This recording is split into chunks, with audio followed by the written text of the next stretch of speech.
Hey guys, welcome back to my channel. My name is Kim. If you're new here, thanks so much for stopping by. I hope that you will stick around by hitting that subscribe button down below. So today I wanted to do kind of the opposite of yesterday's video and talk a little bit about the most disappointing books of 2020.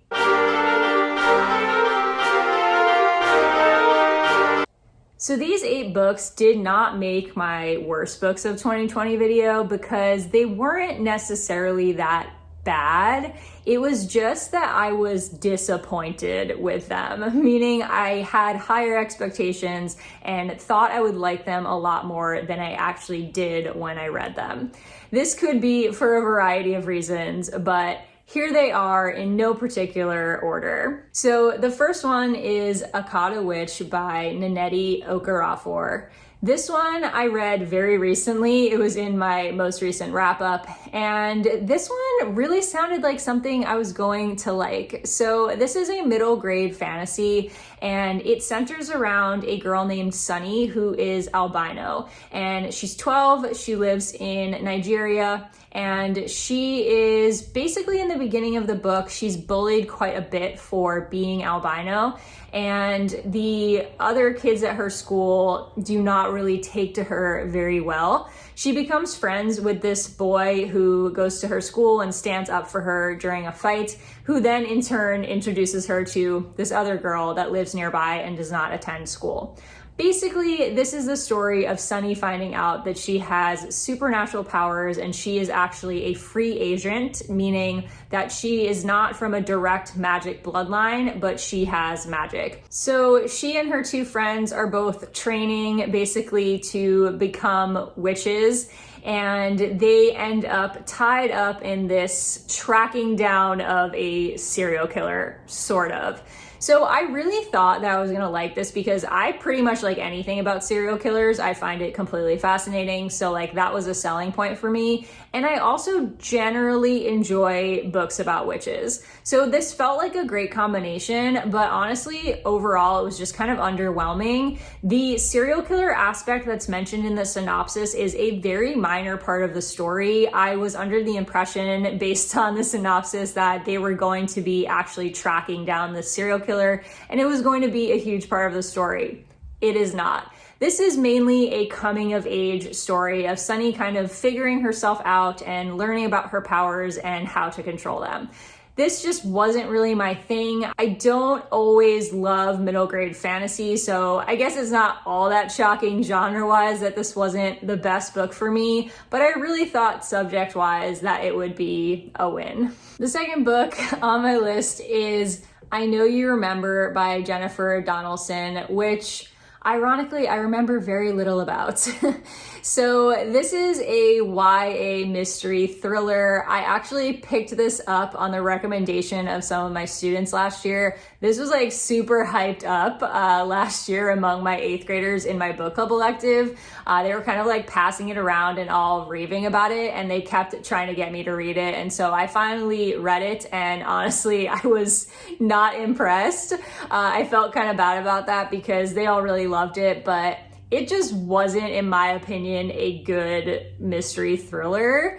So this is basically, from what I remember, it's basically about this girl named Ruthie who returns to Anchorage, Alaska, where she used to live, and she finds out that her best friend Zara disappeared after a party. But as she talks to people, she finds out that Zara has been quite different for quite some time and is not really the person that Ruthie remembers her being, because she's been gone for like 3 years, I think.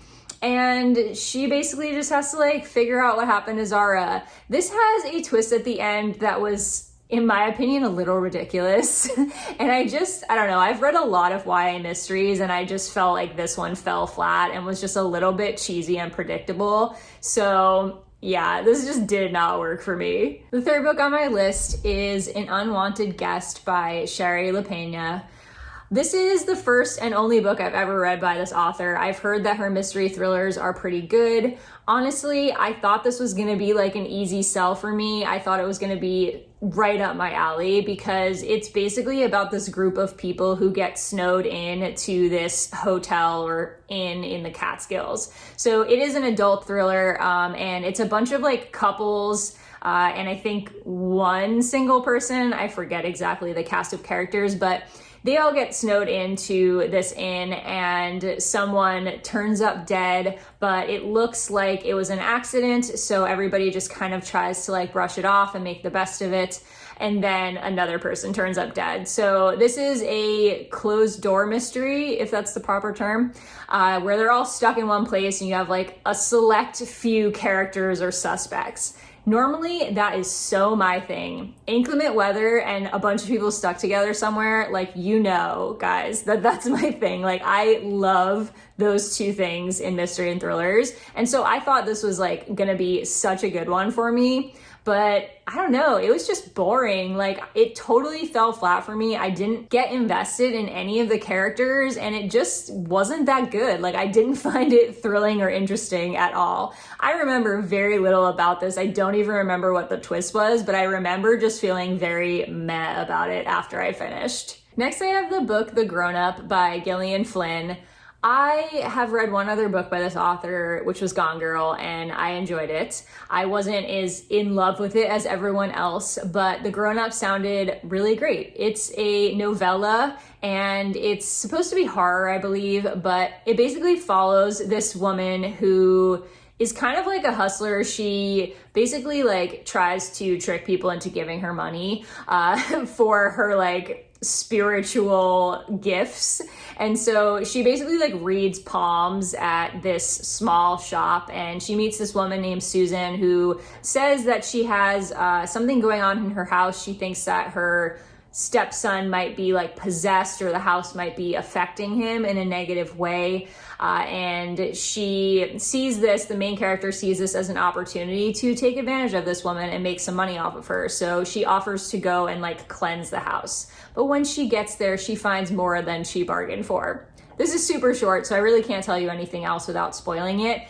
This started off so strong. Like the first, I don't know, third of this book, I was like, this is great. I love it. But then it just, I don't know, it just took a turn for the worse. I started getting pretty bored. I didn't really like the direction the story went in. And again, this is one of those situations where the ending just really didn't work for me. I don't want to say too much about it because I really don't want to spoil it if you want to read it, and it is so short. But I just didn't like the direction the story went in, and it completely ruined it for me the way that it ended. Next is a pretty recent read, and I actually ended up reviewing this in my Thoughts on 3 video that I did on Witchy Books, so I'll go ahead and make sure that's linked below if you want to hear more extensive thoughts. But that is The Babysitters Coven by Kate Williams. This, in theory, sounded like something I was gonna like. This is basically a YA novel about a girl that finds out that she's a witch. Sounds familiar, right? And so basically this is about Esme Pearl. She is a babysitter and she has a babysitter's club with her best friend.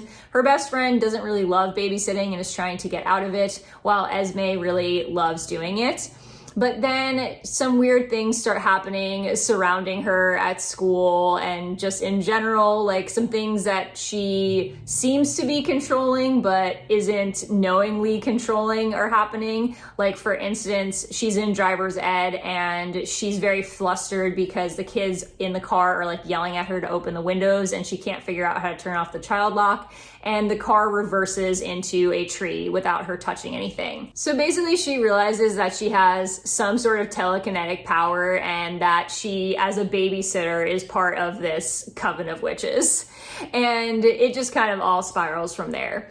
I feel like in theory this was kind of cool, and I feel like the witchcraft aspect of the story I enjoyed, but it was so minor. I feel like if this had been more focused on the witchcraft aspect, I would have enjoyed this book a lot more, but there was just a lot of fluff in here. There was a lot of just like every day, like going to school, talking about clothes, talking about her teenage drama. Like there was too much filler, it felt like, and the actual story, like the actual witchcraft aspect, was so minor and just hidden behind all this other extra stuff. So I feel like if this had cut out some of the fluff and actually focused on the plot, then I would have enjoyed it. But as it was just kind of meh. Like, it was fine, but I don't think it was anything that I would necessarily recommend. Next is a YA contemporary, and that is Amy and Roger's Epic Detour by Morgan Matson. So again, I didn't hate this book, but it was pretty disappointing based on the expectations I was going into it with.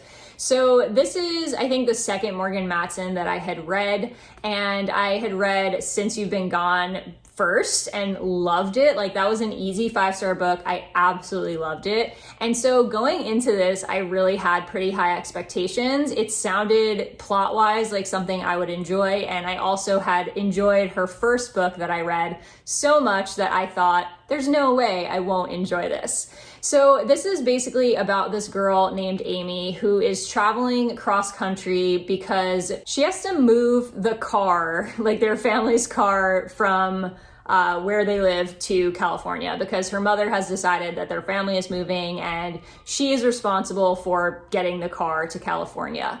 And she doesn't feel comfortable getting behind the wheel since her father died in a car accident. So essentially she is paired up with this friend of her mother's son named Roger, who offers to drive the car with her across the country, and they go on this, epic road trip. Was it epic? Not really, but I don't know. It was cutesy, I guess, and it was fine for what it was, but I guess I just had so much higher expectations. I really thought that this was going to be such a fun, summery read that I was going to love just as much as Since You've Been Gone, but again, this just kind of fell flat for me. Next, I have a YA, I guess, mystery thriller. It's really more of a horror book. And that is There's Someone Inside Your House by Stephanie Perkins. So again, I didn't hate this, but it was not what I expected it to be. It was not as good as I thought it was going to be. So this one is, yes, the same author that wrote the Anna and the French Kiss series, and she ventured into slasher novels. And so this is basically about this girl named Makani who moves to Nebraska to live with her grandmother. She's from Hawaii. And she gets to Nebraska and she's having trouble adjusting to being in this landlocked state where she doesn't know anybody. And one by one, students start dying off at her school in these gruesome ways. And so it is very much a slasher novel. It's set up kind of like, I don't know, it had kind of like Scream vibes, if you've seen that movie, except it wasn't nearly as good, where a bunch of people are just getting killed off. And I thought this started off pretty strong. I was pretty intrigued by the slasher aspect for the first third or half of the book, but it just starts to turn into more of a romance than a slasher. And I mean, it makes sense because Stephanie Perkins writes romance novels normally, and this really just felt like a romance novel with people dying, if that makes sense. I felt like in concept, this sounded 100% like what I would like. I love slasher novels, and I love that there are some YA slasher novels coming out, but I just feel like so far I haven't found a YA slasher that is actually enjoyable. This one was, enjoyable for a time, but the ending was so cheesy. I couldn't even stand the ending. I was literally cringing at the way this book ended. So that kind of ruined it for me. But yeah, I mean, this is basically a romance, with slasher components in it. The last book on this list is kind of similar to the previous one, and that is 10 by Gretchen McNeil. This is another YA slasher novel, considered a mystery thriller, but it's basically a slasher. This is kind of a retelling of And Then There Were None. It's basically these 10 teenagers end up on this private island. They go there for a party. They're all in high school, and they go there for a party and they start dying off one by one. That's basically it. They're all in this guest house on this private island. There's no one really around aside from the neighbors that are pretty far away. And they have to cross this bridge and stuff that goes over this raging water to get to the house. And Yeah, it's basically just a retelling of And Then There Were None, but like with teenagers. And the main character is trying to figure out who the killer is. And as people are dying off, somebody's like writing slash marks like downstairs on the wall. And it's like, you know, a closed door mystery again, where you have like these 10 people that could be suspects or responsible for what's happening. And it's just a matter of narrowing it down as they die off. So this was just like, not that good. Like, it was fine. There was nothing really wrong with it, but like, I thought I would love this because I, again, love closed door mysteries and slasher novels, and I felt like this was right up my alley, but it kind of just fell flat. It wasn't anything special. I don't even remember most of the plot, and I feel like there are way better YA mysteries out there. So that wraps up my 8 most disappointing reads of 2020. Let me know in the comments what your most disappointing book of 2020 was, as I would love to chat with you about it. If you like this video, don't forget to give it a thumbs up and hit that subscribe button if you haven't already, and I will see you in my video tomorrow.